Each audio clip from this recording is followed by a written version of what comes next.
Осенний ветер гулял по двору военного госпиталя в пригороде Лэнгли, поднимая листья и кружа их в воздухе. Возле входа толпились медсестры, носильщики, офицеры.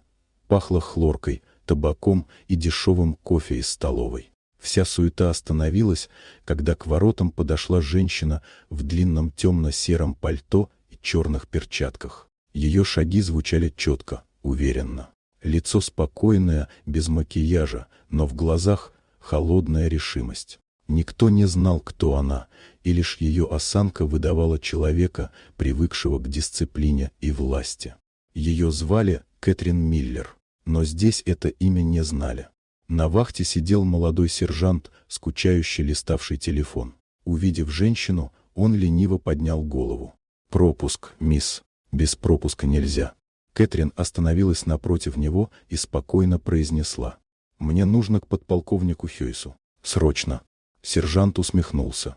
«У всех срочно. Вон за дверь, пока не вызвал патруль». Несколько солдат обернулись. Кто-то шепнул: «Опять кто-то без бумаг пришел. Сейчас выгонят».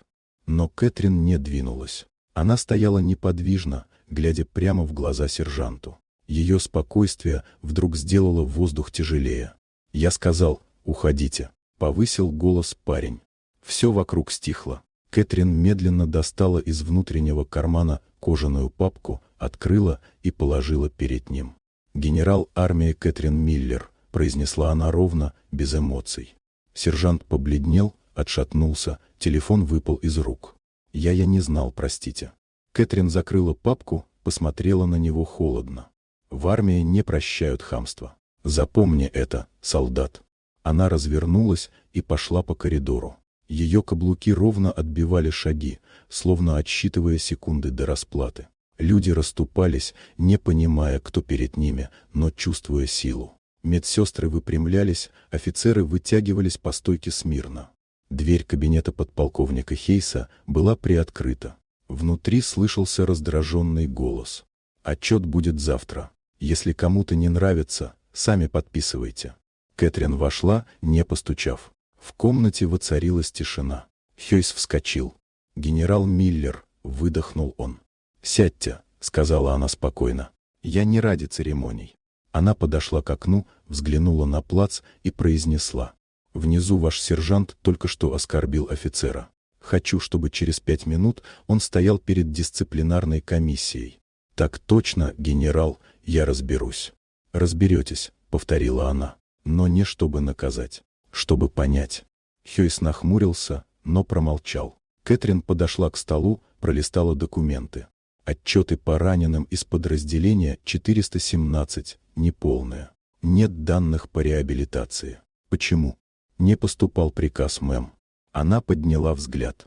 Значит, без приказа вы не помогаете своим людям? С каких пор человечность должна быть по уставу?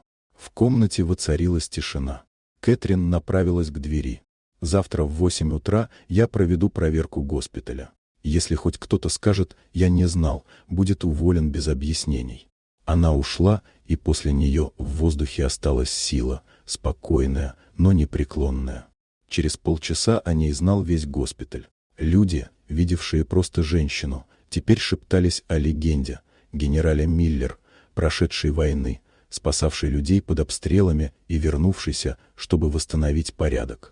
А тот сержант у входа все еще стоял по стойке смирно, бледный, растерянный, навсегда запомнивший, что нельзя судить о человеке по тому, как он выглядит.